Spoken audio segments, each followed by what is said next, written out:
지난 목요일이죠. 19일에 미국의 유명한 경제 잡지인 포춘이 세계에서 가장 위대한 지도자 50명을 발표를 했습니다. 그리고 세계적으로 명망이 있는 시사 주간지인 타임지에서 세계에서 가장 영향력 있는 사람 100명, 100인을 발표를 했는데, 이 포춘에 있는 명단, 타임에 있는 명단에 우리나라 대통령의 이름이 있었습니다. 특히 그 포춘이 발표한 세계에서 가장 위대한 지도자, 이건 순위가 있어요. 1, 2, 3, 4 이렇게 순위가 있는데 우리나라 대통령이 4등으로 이름이 올라와 있더라고요. 대통령 중에서는 1등인데 앞에 세 사람이 더 있어서 우리나라 대통령이 세계적으로 인정받는 분이다라고 하니까 기분이 괜히 좋으면서도 도대체 누가 1, 2, 3등을 했을까 궁금해서 찾아봤습니다. 그랬더니 1위는 미국에서 청소년들 고등학교에서 초등학교에서 총기 사고가 많이 났지 않습니까? 얼마 전부터 총기 사고가 난 후에 청소년의 총기 휴대를 금지해야 된다라고 앞장서서 운동하는 사람들, 개인이 아니에요. 여러 사람들 그 모임을 1위로 해주었고 3위가 미투 운동을 이끄는 분들이었습니다. 우리나라에서도 이 미투 운동에 동참하는 분들이 많이 있는데, 미투라고 하는 이 운동은 직위를 이용해서 부당하게 성적인 희롱을 당하는 사람들인 이 약자의 외침, 그게 바로 미투 운동입니다. 얼마 전까지만 해도 이 외침을 사람들이 들어주지 않았습니다. 오히려 그런 이야기를 하는 사람들이 피해를 입는 경우가 더 많았어요. 2차 피해, 3차 피해까지도 입으면서 말을 하지 못했었는데 부끄러움과 손해를 무릅쓰고 이 부당함에 대항하는 몇몇의 사람들로 시작이 되어서 이 사회적인 분위기가 많이 달라지고 있기 때문에 아마도 그들이 3위로 선정된 것 같습니다. 그런데 이런 중요한 운동, 미투 운동 같은 이 운동은 참 중요한 사회적인 운동인데, 이런 운동을 이용해서 개인의 이익을 얻으려는 사람들도 있는 것 같습니다.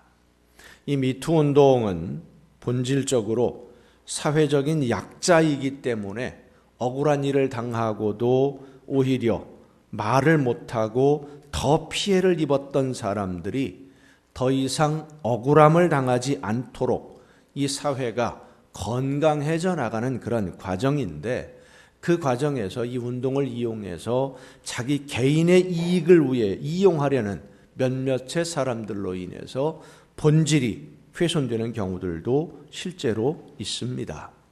구체적으로 어떤 사람이 이렇게 이용을 했다더라라고 이야기를 하면 명예훼손이 된답니다. 또 이게 공적인 장소에서 이야기를 하는 거라서 명예훼손이 된다고 해서 누구라고 콕 집어서 말할 수는 없습니다만은, 이 중요한, 정말로 이 사회가 건강해져가는 아주 중요한 운동인데, 이 중요한 운동의 본질을 훼손하려고 하는 그런 시도들을 막아내는 성숙한 시민의식이 정말로 필요한 때입니다.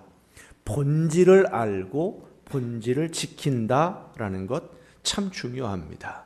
신앙에 있어서도 본질을 지키는 것, 본질을 아는 것 정말로 중요합니다.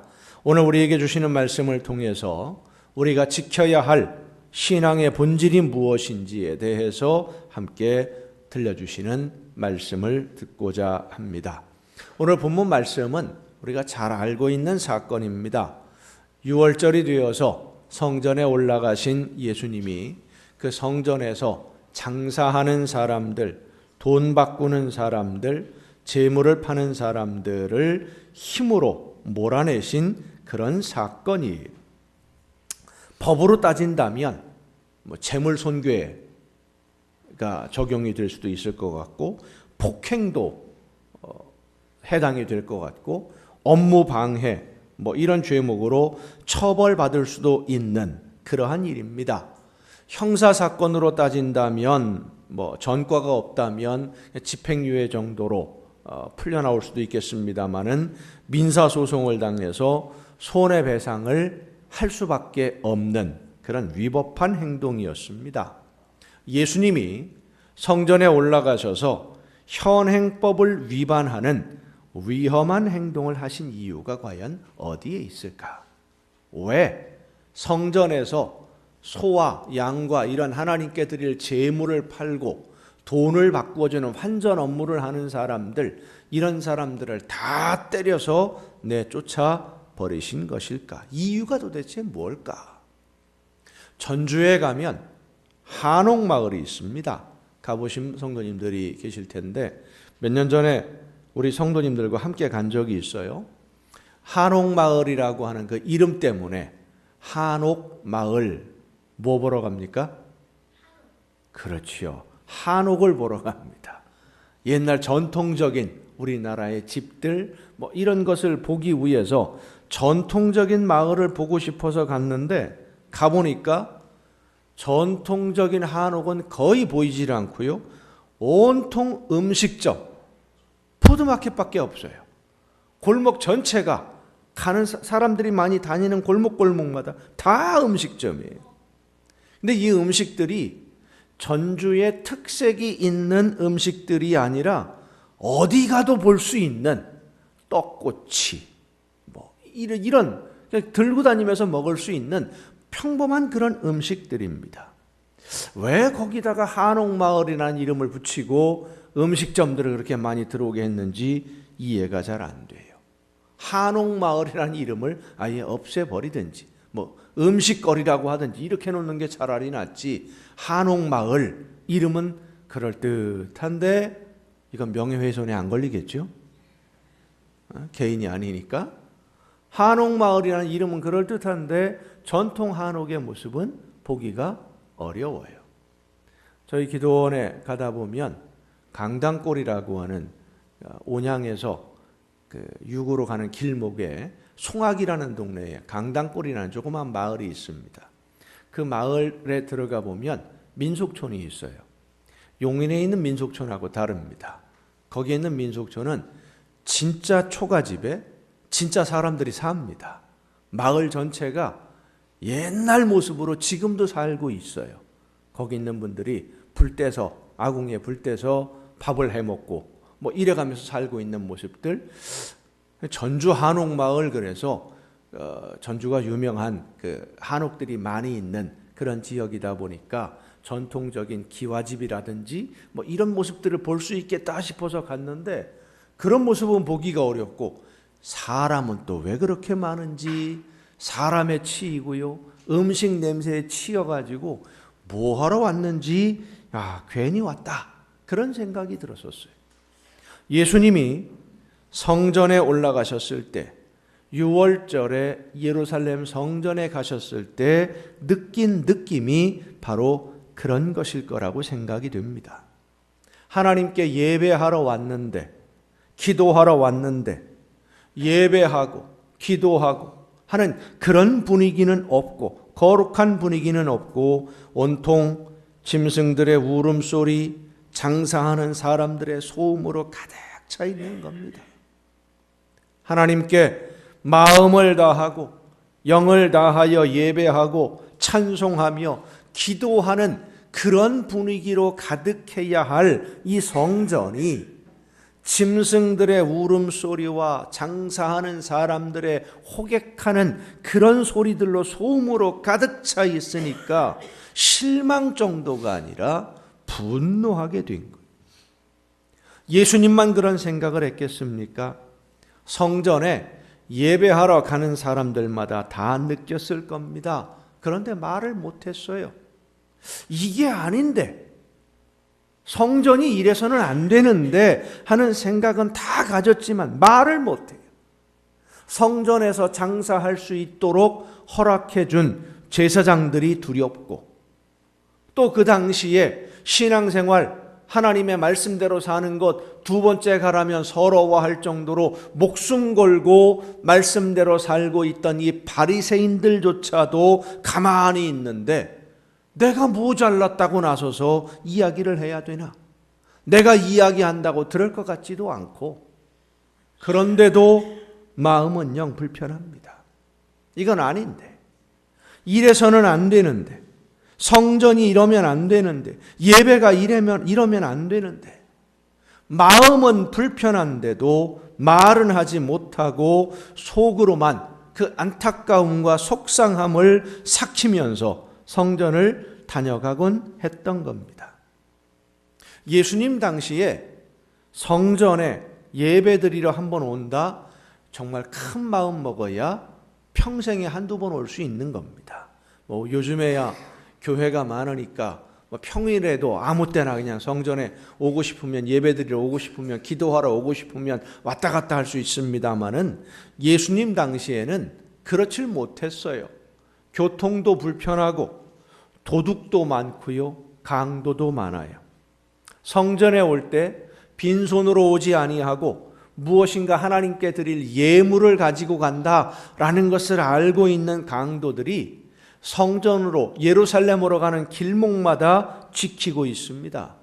강도짓을 하려고 며칠을 먼 길을 걷고 또 걸어서 성전으로 향하는 그 발걸음, 도둑을 만나면 어떻게 하나, 강도를 만나면 어떻게 하나, 그런 두려움과, 그러나 내 평생에 하나님 앞에 나아가 예배하고 제물을 드린다라고 하는 그 발걸음, 기대에 차 있는 발걸음, 감격을 가지고, 기대를 가지고, 어떤 사람은 평생에 단 한 번 성전에 예배하는 그 감격을 가슴에 품고 왔는데, 성전에 도착하면서 보게 되는 것은 몰려다니는 소떼, 양떼, 비둘기의 날개치는 소리들, 재물 파는 사람들의 호객하는 소리, 흥정하는 소리, 짐승들의 울음소리, 분뇨, 냄새와 소음으로 가득한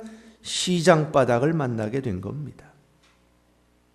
거기에다가 일반 시장보다 비싼 가격으로 바가지 씌우는 상인들을 보면서 거룩하신 하나님께 온 마음과 정성을 다해 예배하려는 경건한 마음은 시작부터 사라져버리고 그 마음에 상처만 쌓여갑니다.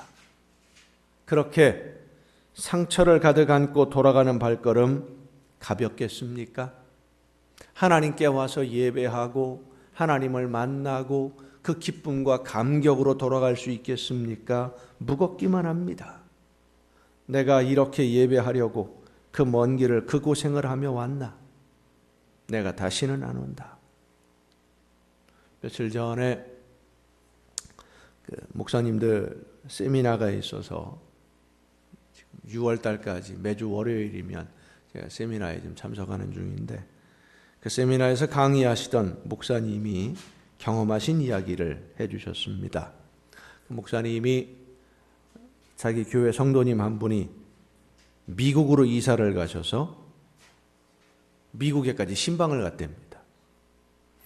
미국의 시애틀로 이사간 성도님이 있어서 신방을 갔는데, 이분이 시애틀이라고 하는 도시에 살면서 스포칸이라는 지역으로 예배를 드리러 갑니다. 시애틀과 스포칸은 차로 가면, 빨리 가면 4시간, 쉬었다 가면 5시간, 아니면 비행기 타고 가야 되는, 우리나라로 따지면 서울에서 부산, 이 정도 되는 거리예요. 매주일 거기 예배를 드리러 가는 거예요. 시애틀에 예배 드릴 만한 교회가 없냐? 많이 있어요. 그런데 거기로 갑니다. 왜 가느냐 하면 부모님이 스포칸에 계시는 거예요. 이분의 부모님이. 그러니까 일주일에 한 번 부모님도 찾아뵐 겸 가서 예배 드리고, 그렇게 하려고 이제 예배를 드리러 가는데, 예배를 마치고 올 때마다 그러니까 4-5시간을 운전하고 가고, 이른 새벽에 출발하는 거예요.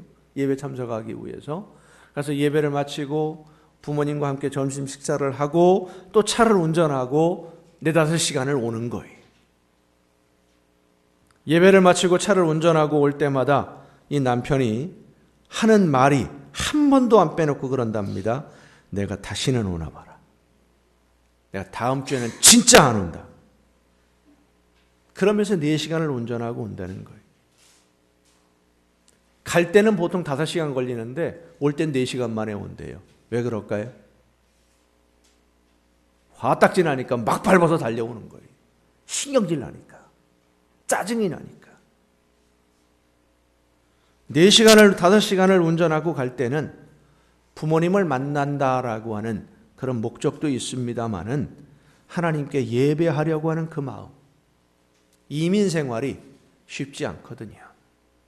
더군다나 이민 간지 얼마 안 되다 보니까 적응해야 되고 많이 부딪히고 힘들어요. 한 주간을 그렇게 힘들고 지쳐서 어렵게 살던 그 삶을, 그 지친 마음을 위로도 좀 받고 쉼도 얻고 싶은 마음으로 피곤한 몸이지만 기대를 가지고 하나님께 예배하려고 갔는데 혹시나 하고 왔다가 역시나 하고 실망하면서 돌아오게 되니까 다시는 안 온다라는 다짐을 했다는 것이죠. 그 강의를 들으면서 저도 많이 회개를 했습니다. 우리 성도님들도 그런 마음, 하나님께 예배하기 위해서 한 주간 최선을 다해 사는데 삶의 현장이 만만치 않다 보니까 일이 부딪히고 저리 깨지고 그러면서도 최선을 다해서 하나님께 예배하기 위해서 준비하고 기도하며 살다가 거룩한 주일에 예배하기 위해서 하나님을 만나러 교회에 왔는데 하나님을 만나는 감동은 없고 성령의 역사하시는 감동도 없이 그저 빈손으로 돌아가는 그 허전함을 가지고 있는 게 아닌가. 하나님이 나를 말씀을 전하고 허전함을 채우며 아픈 심령들 보듬고 위로하는 도구로 사용하시기 위해서 불러주신 것인데 나는 이 사명을 감당하기 위해서 얼마나 최선을 다하고 있나. 저 자신을 많이 돌아보면서 회개를 했습니다. 우리가 하나님께 바르게 예배하려면 예배하는 성도님들의 마음도 중요하고 예배를 준비하고 말씀을 전하는 인도자의 마음과 자세도 역시 중요합니다. 우리 모두가 한 마음이 되어서 한 마음으로 하나님께 예배하고 나에게 말씀하시는 하나님의 음성을 들을 수 있어야 됩니다. 전하는 사람도 두려움과 간절함으로 말씀을 준비하고 또 전해야 되고 듣는 성도님들도 두려움과 또 간절히 사모하는 마음으로 예배할 때 성령께서 우리 모두에게 역사해 주시는 줄로 믿습니다. 저는 우리 모든 성도님들이 하나님께 예배하는 이 시간을 사모하며 간절한 마음으로 기다리다가 하나님께 나와서 찬양하고 기도하며 말씀을 듣는 이 예배를 통해 하나님을 만나는 예수 그리스도를 만나는 기쁨과 감동이 있기를 소원합니다. 여러분과 함께 이 시간에 이 예배하는 이 시간을 통해서 하나님을 만나고 하나님의 음성을 듣고 마음의 위로도 받고 상처가 치유함을 받는 놀라운 성령의 역사가 나타나기를 간절히 소원합니다. 그렇습니다. 성전은 하나님을 만나는 곳이요 예배는 하나님을 만나는 자리예요. 마음의 아픔과 상처가 있는 성도들이 와서 치유함도 받고 위로도 받고 새 힘을 얻어서 어두운 세상에 나아가서 빛의 사명을 감당하고 소금으로서의 직분을 감당할 수 있도록 힘을 얻는 재충전을 하는 하나님의 집, 우리 아버지 집이에요. 마치 시집살이가 힘들고 서러울 때 다녀갈 수 있는 친정과도 같은 그런 집, 이게 성전이에요. 그런데 예수님이 본 성전은 그런 성전이 아니었던 겁니다. 예수님이 성전에 가셨을 때 보신 것은 예수님만 그렇게 느낀 것이 아니라 성전에 오는 사람들이 다 느끼는 똑같은 감정이었어요. 성전이 왜 이렇게 됐나? 여기가 하나님께 예배하고 기도하는 곳인가? 그래도 왜 이렇게 되었느냐고 한마디 말도 못하고 안타까움과 속상함으로 돌아서야 했던 성전입니다. 왜 아무도 그 문제에 대해서 한마디 말도 하지 않고 돌아섰을까? 돌아보면 나 자신이 왜 성전을 이렇게 망쳐놓았느냐고 자신 있게 말할 수 있을 만큼 하나님 앞에 준비가 안 된 것 같았거든요. 하나님이 보시기에 온전하게 예배할 준비가 덜 된 내 모습, 어쩌면 하나님을 만날 준비가 안 되었지만 그래도 하나님을 뵙고 싶어서 성전을 찾는 사람들이 훨씬 더 많았을 것입니다. 매일매일의 삶에서 부딪히고 깨지고 정신없이 하루하루를 살다 보면 하나님이 원하시는 뜻이 무엇인지 알면서도 그 말씀대로 실천하지 못할 때가 훨씬 더 많았고, 하나님께 예배하러 오면서도 그 마음 속에는 세상의 여러 가지 일에 대한 염려와 걱정으로 하나님께 예배하는 마음보다 세상 일에 분주할 때가 더 많이 있어요. 예배하는 시간에도 하나님께 마음을 집중하기보다는 다른 생각으로 복잡할 때도 많았습니다. 그래서 성전에서 장사하는 사람들 때문에 기쁜 마음으로 예배 드리지 못하고 더 마음에 큰 상처를 받고 속상한 마음으로 돌아가면서도 에이 그냥 내가 참지 뭐, 내가 말한다고 고쳐질 일도 아닌데 뭐 그렇게 뒤로 물러서고 상처를 내 가슴에 품고 돌아가는 하나님의 백성들을, 그 안타까운 심령들을, 하나님께 예배하러 왔다가 더 큰 상처를 받고 돌아가는 그 안타까운 하나님의 자녀들을 예수님이 보신 거예요.